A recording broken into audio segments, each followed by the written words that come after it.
Olá, amigo telespectador, está começando a primeira edição do Plantão de Notícias e vocês acompanham conosco. Ministro da Fazenda, Fernando Haddad, mantém otimismo com déficit zero após declaração de Lula. Quarta semana de conflito em Gaza. Netanyahu rejeita cessar-fogo em Israel, intensifica a ofensiva. Alexandre de Moraes e família se tornam assistentes de acusação em caso de agressão no aeroporto. Nepotismo nos tribunais de contas estaduais. Julgamentos caem nas mãos de parentes de governadores. Black Friday em Natal. Seca histórica no Amazonas gera preocupações de abastecimento do varejo e comprometem a Black Friday e o Natal. E você ainda confere a previsão do tempo. Começa agora mais uma edição do Plantão de Notícias.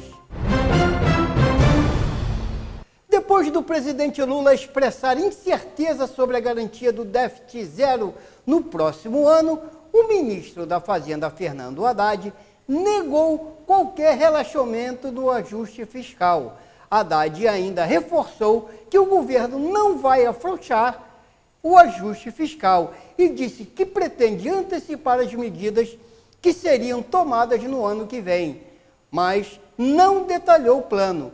Além disso, Haddad anunciou 2 novos nomes para a diretoria do Banco Central. Acompanhe a matéria conosco. Professor da Fundação Getúlio Vargas, Paulo Piketty foi indicado para a diretoria de assuntos internacionais. Já Rodrigo Teixeira, funcionário de carreira do Banco Central, deve ser o novo diretor de Relacionamento, Cidadania e Supervisão de Conduta. Os nomes ainda precisam de aprovação do Senado. Na entrevista, Fernando Haddad justificou a fala de Lula na última sexta-feira de que dificilmente a meta de déficit zero será atingida em 2024. O ministro citou 2 decisões tomadas pelo Congresso e pelo Judiciário em 2017 que vão causar perdas fiscais de mais de 200 bilhões de reais só este ano. Segundo ele, Lula pediu que o cenário seja apresentado aos líderes do Congresso. Não há da parte do presidente, nenhum descompromisso, muito pelo contrário. Se ele não tivesse preocupado com a situação fiscal, ele não estaria pedindo apoio aqui da área econômica para a orientação das lideranças do Congresso. A aparente divergência entre presidente e ministro repercutiu mal no mercado.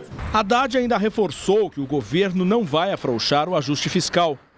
Disse que pretende antecipar medidas que seriam tomadas no ano que vem, mas não detalhou o plano. E respondeu assim sobre uma possível revisão da meta de déficit zero. A minha meta estabelecida, eu vou buscar o equilíbrio fiscal de todas as formas justas e necessárias para que nós tenhamos um país melhor. E o conflito em Gaza entra em sua 4ª semana, com maior ofensiva de Israel sobre o território. O primeiro-ministro Benjamin Netanyahu se refere a essa ação como, abre aspas, segunda fase da guerra contra o combate ao Hamas, fecha aspas, e em entrevista coletiva afastou qualquer possibilidade de um cessar-fogo. Os foguetes foram vistos riscando o céu de Gaza quando caiu a noite desta segunda-feira. No chão, tropas e tanques israelenses avançam no enclave sitiado, cercando por todos os lados a principal cidade do território, com diversas explosões e incêndios pelo entorno. Foram mais de 600 alvos bombardeados nas últimas 24 horas. Este palestino gravou em seu celular o momento em que um carro dá meia volta ao se deparar com um tanque israelense que acaba disparando.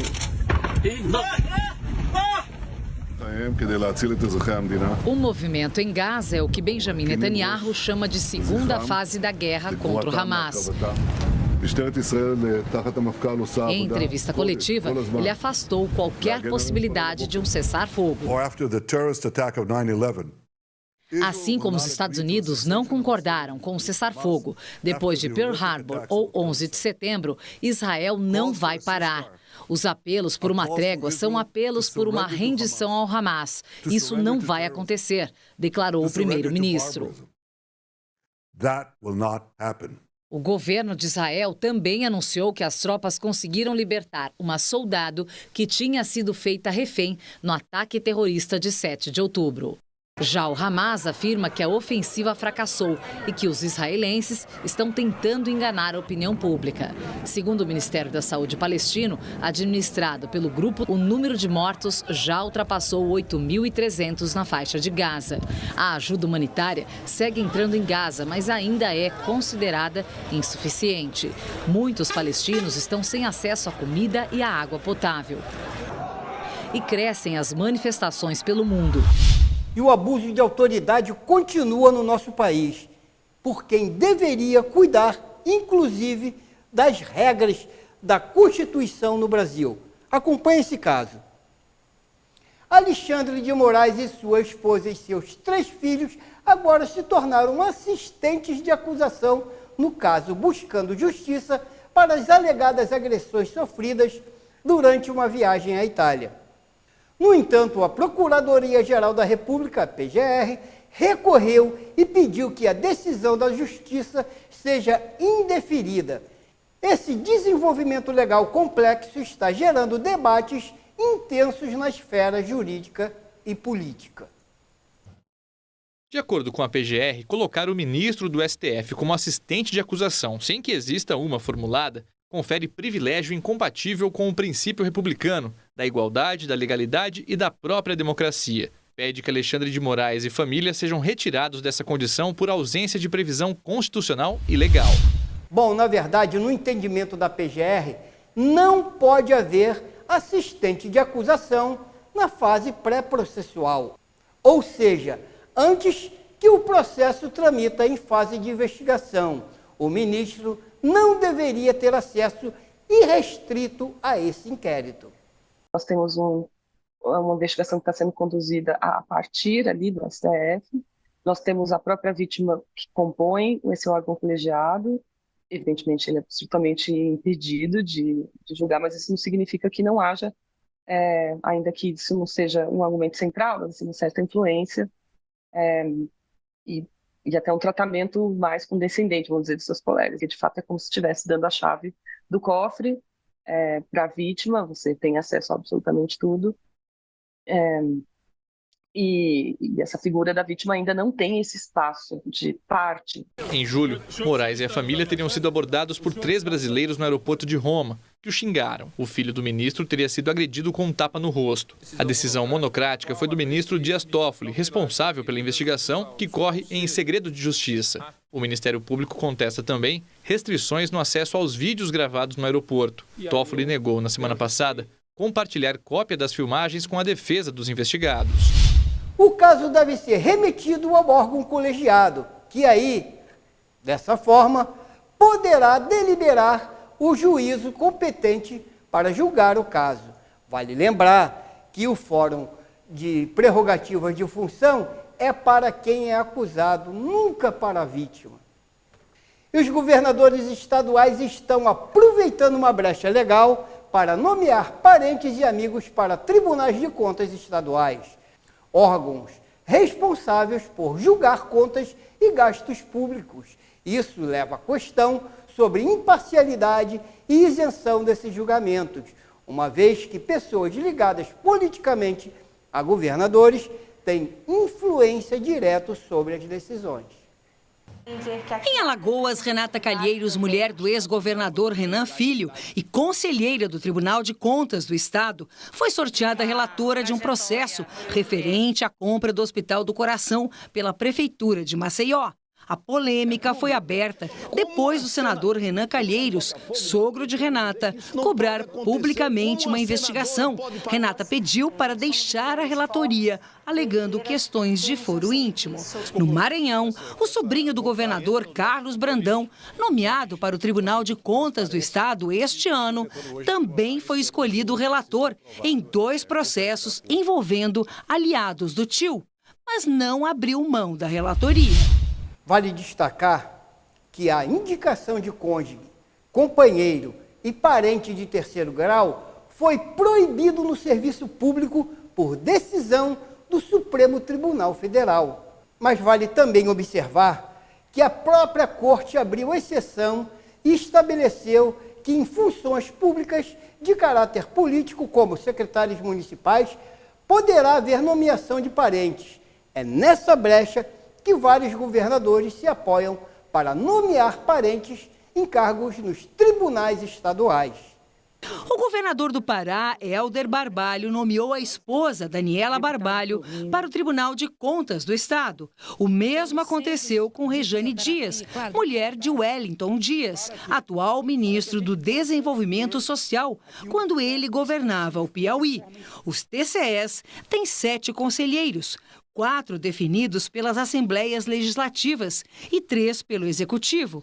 Entre os indicados pelos governadores, 2 devem ser auditores e membros do Ministério Público, mas o terceiro é de livre escolha. É muito ruim, porque se a gente for olhar o que o Tribunal de Contas faz, ele, audita as contas do executivo, o que é extremamente relevante. Não vamos esquecer aqui a base do impeachment da Dilma. Foi um julgado do TCU que julgou irregulares as contas de 2014 e 2015. Os conselheiros têm cargos vitalícios com estabilidade até os 75 anos, idade limite para a aposentadoria no serviço público e remuneração a partir de R$ 35 mil. A gente precisaria rever não apenas essa vaga livre do governador, mas todo o sistema de nomeação. Por quê? Porque os tribunais de contas acabaram virando órgãos muito próximos do legislativo. Devido à seca histórica no Amazonas, o setor varejista ligou o sinal de alertas. Empresas da Zona Franca de Manaus sofrem com atrasos na entrega de insumos.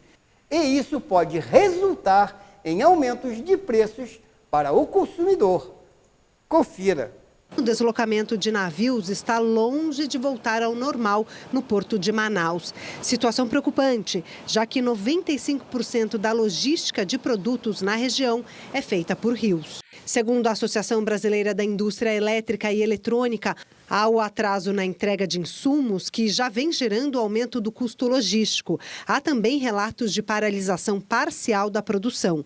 Em nota, a Federação das Indústrias do Estado do Amazonas negou que a seca na região causará desabastecimento nas lojas, atrapalhando as vendas da Black Friday ou do Natal. Vamos agora à previsão do tempo? Temporais típicos da primavera devem atingir o interior do estado do Rio de Janeiro. Na capital fluminense, a temperatura deve atingir até 35 graus centígrados. Nessa terça, a frente fria segue avançando em direção à costa do Sudeste, mas agora mais na altura do Rio de Janeiro. A circulação de ventos ainda vai continuar favorecendo nuvens bem carregadas na maior parte da região. E o potencial ainda é de temporais, em especial nas cidades do sul de Minas, parte do centro, leste de São Paulo e interior do Rio de Janeiro. Ainda vai ser uma terça com boas aberturas de sol. E até mesmo para a capital paulista, o dia já começa bem abafado. Em relação às temperaturas, mínima prevista de 21 graus em São Paulo e máxima que pode chegar a 30. No Rio de Janeiro, esquenta bem. A máxima pode chegar a 35 graus. E termômetros em torno de 33 em Belo Horizonte e Vitória. E assim nós encerramos a nossa primeira edição do Plantão de Notícias. E em breve voltaremos, então, com a segunda edição, ainda no nosso período de programação. Muito obrigado e até lá!